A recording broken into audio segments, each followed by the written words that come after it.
किसी भी बात के निश्चय को नहीं तोड़ना चाहिए। जैसे हमने निश्चय किया कि आज से हम एक बार खाएंगे, हमने निश्चय किया अब हम ये करेंगे, हमने वो फिसल गए, बार बार फिसल गए, बार बार अनिश्चय। ऐसा नहीं होना चाहिए। जो एक बार निश्चय करो, हम तो कहते हैं कि तुम करो ही मत ही निश्चय, जो आज्ञा हो उसके अनुसार चलो, पर यदि निश्चय करो तो फिर उसको टालो मत। जो प्रण लो, जो प्रतिज्ञा करो, जो निश्चय करो, उस पे चलो। कईयों को देखा है कि निश्चय करते हैं और फिसल जाते हैं, तो चल नहीं पाते हैं। तो ये भक्ति में दोष है। एक तो निश्चय करो ही मत ही, जो गुरु आज्ञा उसके अनुसार चलो, सहज ढंग से चलो। यदि निश्चय कर लिया कि बोले हम तो निश्चय कर लिया है कि अभी एक टाइम ही पाएंगे, और दबा के दोनों टाइम चल रहा है, तो फिर तुम्हारा निश्चय कैसा? हम ये करेंगे, हम ये करेंगे, हम ये करेंगे।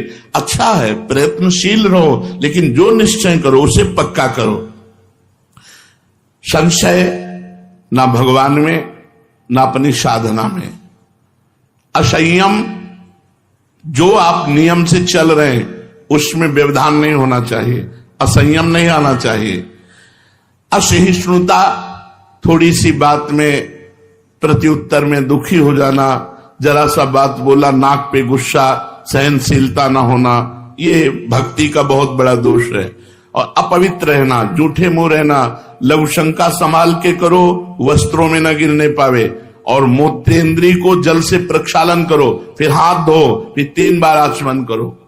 पवित्र रहो। शौचालय में जाओ, वही वस्त्र पहन के जाओ जिसको प्रक्षालित धो सकते हो। जितना धो सकते हो उतने वस्त्र पहनो।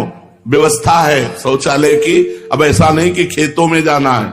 हम लोग जो बाहर जाते थे ना, पूरी केवल लंगोटी पहने, हाथ में कमंडल लिए और ऊपर साफा बांध लिया, क्योंकि लौट करके जो आना है वस्त्र धारण करके, वो मस्तक पर उसे पवित्र माना जाता था। ऐसे बांध लिया। अब भीषण ठंडी में अगर 3 बार स्नान, तो तीनों बार 1 किलोमीटर खेत में जाओ, 1 किलोमीटर लौट के आओ, उतने में पूरा शरीर ठंडा।